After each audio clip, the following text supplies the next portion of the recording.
ఆహాలో స్ట్రీమ్ అవుతున్న 'తంత్ర' అనే సినిమా ఎలా ఉందో ఈ వీడియోలో తెలుసుకుందాం. ఈ లోపల వీడియోని అయితే లైక్ చేసి ఛానల్‌ని సబ్స్క్రైబ్ చేసుకోకుండా చూస్తున్నట్టయితే సబ్స్క్రైబ్ కూడా చేసుకోండి. ఈ సినిమా అంతా చూసాక ఈ సినిమాని ఒకసారి చూడొచ్చు అనిపించింది. ఈ సినిమా స్టోరీ ఏంటంటే హీరోయిన్‌కి నైట్ టైమ్‌లో ఏదేదో అవుతూ ఉంటుంది. అలా ఎందుకు అవుతుంది? తనకు ఎవరైనా చేతబడి చేశారా? ఎందుకు చేశారు? అనేదే సినిమా. ఈ సినిమా స్టోరీలో అయితే బాగానే ఉంది. అలాగే సినిమాలో చేతబడి గురించి చెప్పే సీన్స్, చేతబడి నేపథ్యంలో వచ్చే సీన్స్ అయితే చూడడానికి ఇంట్రెస్టింగ్‌గానే ఉంటాయి. అలాగే సినిమాలో కొన్ని చోట్ల రివీల్ అయ్యే ట్విస్టులు కూడా బాగున్నాయి. అలాగే సినిమాలో కొన్ని చోట్ల వచ్చే హారర్ ఎఫెక్ట్స్ కూడా బాగున్నాయి. ఇంక సినిమాలో మెయిన్ లీడ్‌గా చేసిన హీరోయిన్ అనన్య కూడా తన పెర్ఫార్మెన్స్‌తో బాగా ఆకట్టుకుంది. ఇంక సినిమాలో బ్యాక్‌గ్రౌండ్ స్కోర్ కూడా బాగుంది. కాకపోతే సినిమా స్క్రీన్ ప్లే అయితే చాలా స్లోగా ఉన్న ఫీలింగ్ అయితే వస్తుంది. అలాగే సినిమా స్టార్ట్ అయిన కాసేపటి వరకు కూడా పగలు కాలేజీకి నడుచుకుంటూ వెళ్ళే సీను, దాని తర్వాత నైట్ హీరోయిన్ ఏదో భయపెడుతుందని వచ్చే సీను ముక్కలు ముక్కలుగా రిపీటెడ్ గా వస్తున్న ఫీలింగ్ అయితే వస్తుంది.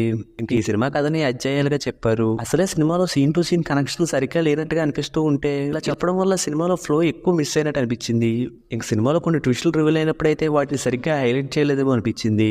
ఇంకా సినిమాలో వచ్చే సాంగ్స్ కూడా సినిమా ఫ్లోని డిస్టర్బ్ చేసినట్టు అనిపించాయి. ఫైనల్గా ఈ సినిమా స్క్రీన్ ప్లే కొంచెం స్లోగా ఉన్నా, సినిమా ఒక ఫ్లోలో ముందుకు వెళ్తున్నట్టు లేకపోయినా, సినిమాలో ఉన్న కొన్ని హారర్ ఎఫెక్ట్స్ కోసం, చేతపడి సీన్స్ కోసం ఈ సినిమాని చూస్తే ఈ సినిమా పర్వాలేదు అనిపిస్తుంది. ఇక ఈ సినిమాకి నేను ఇస్తున్న రేటింగ్ అయితే 2.5/5. ఇక వీడియోకి వచ్చేసి ముందు వీడియోని లైక్ చేసి ఛానల్ని సబ్స్క్రైబ్ చేసుకోకుండా చూస్తున్నట్టయితే సబ్స్క్రైబ్ కూడా చేసుకోండి.